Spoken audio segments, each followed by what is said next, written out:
Energy is nature's primordial resource for the channeling of movement. It is our most scarce and precious commodity. Therefore, the utmost care should really be dedicated to its efficient allocation. We degrade ourselves tremendously when we engage in frivolous distraction of our energies, when we mistreat the body, our sacred vessel, for the channeling of movement. You know, much of our modern environment will aid and abet this degradation with the food that we eat and the media that we consume. This is why it is of the utmost importance that the individual become conscious of the things that they allow into their bodies and minds. You know, one's consumption should be oriented towards that which nourishes and enhances energy, not that which drains it. And to do this, one should notice their psychological reactions to what is being consumed. Does this food increase or diminish my energy levels throughout the day? Does this social media post that I look at and read, does it make me feel content? Does it make me feel, you know, like I'm learning more about the world and myself? Does it entice my curiosity? Or does it just put me into a weird state of stress and unease? A bit of brain rotting, as the scientific terminology would say. To navigate this sort of this world of distractions and things that will bullshit your mind and take you away from meaningful pursuits, you really need discernment. You need judgment, and this act of discernment, this skill of judging what is, healthy for your mind and what is toxic. You know, to do this, you really need to cultivate the capacity to bring the unconscious to consciousness. You know, many of our actions of psychological degradation when we consume unhealthy food and unhealthy media, they're done unconsciously. They are really the enactment of deep habitual desire energies, and they may arise as the kind of the most comfortable urge to act on in the moment. And we are kind of swayed towards easy and comfortable things, but really this comfort, it becomes a curse when it becomes the orienting frame of our reality, when we're constantly just opting for what's most comfortable within the moment. you know One must really accept that the attainment of comfort will not lead to fulfillment and wholeness of the soul. you know Fulfillment and wholeness, they can only really be cultivated through meaningful and authentic work. Work that is not enacted in the service of the ego, but in service of some kind of higher meaning structure. And this work will be challenging by its very nature, but we must really engage in such challenges as we are if we are to truly actualize as individuals. And you should, like I said, do this work not for worldly acclaim, not for what it may give you or provide for you, but because it is right and just and good. We're really so fervently and repeatedly conditioned by our culture to believe that wholeness will arrive from the attainment of worldly goods. You should really reject this conditioning.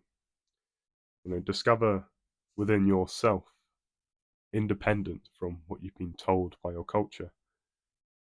Discover what it is that truly satiates you, that truly provides you lasting meaning and fulfillment, what takes you into the flow state, which really tickles that deep yearning you have within yourself. When you discover what that is, and this can only be done through meditating on it, through looking inwards. When you discover it, pursue that and only that. This movement of attention in the act of meditation is a movement towards one's inner sense of meaning and value, and this movement will naturally detach you from the world. And this is a necessary kind of shifting of attention.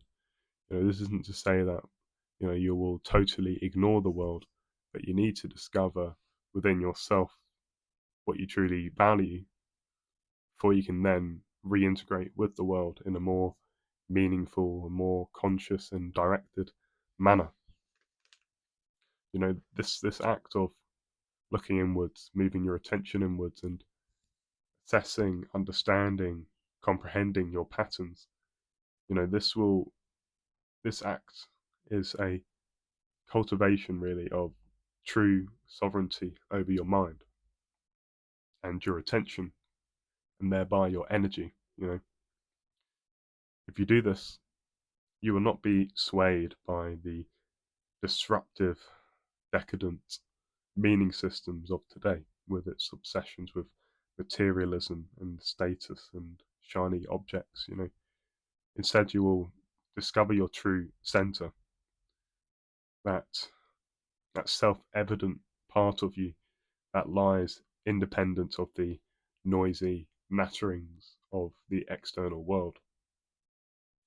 And this is really a process of deep alignment, an alignment that rests with inner truth rather than illusion. And the illusions of the external world will parasitize your attention and your energy into recurrent cycles of suffering and desire. You will find yourself in a cycle of perpetual chase and longing, a longing for a wholeness really that will never come. And it won't come because quite simply you are looking in the wrong place. And this is why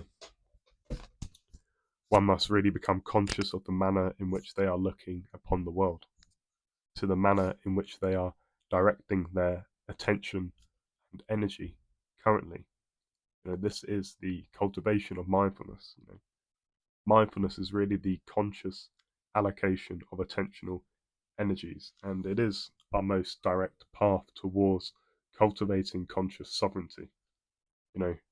This is why it is our highest responsibility as conscious beings to do it. To avoid this responsibility is to remain asleep and to remain a slave to worldly desire systems. Understand that conscious liberation is an effort that must be cultivated. It doesn't occur overnight because our habit energies, they run deep, and they will continue to sway and tempt you even after initial realization of your true nature. And this is why we should work humbly and with consistent concentration. To cease concentration is to become distracted and unconscious. This surrenders really our conscious energies to our lower natures and does not contribute to enlightenment. Understand that one will be tempted repeatedly, and this is not to be resisted, for they are simply opportunities for growth. And nature will teach us through the mechanisms of pain and dissatisfaction when we fail to utilize these opportunities. This is why we should not ignore or resist pain, but rather embrace it for the information that it provides. It is telling us something deeply important, that we need to realign to our true meaning and purposes. Heed these lessons with humility and dedication, since they are truly necessary. And when you learn and grow, do not hoard over your fruits, share them in service to others and the higher. Become a vessel for the collective's enlightenment, not just your own. That really is the way of the conscious bodhisattva.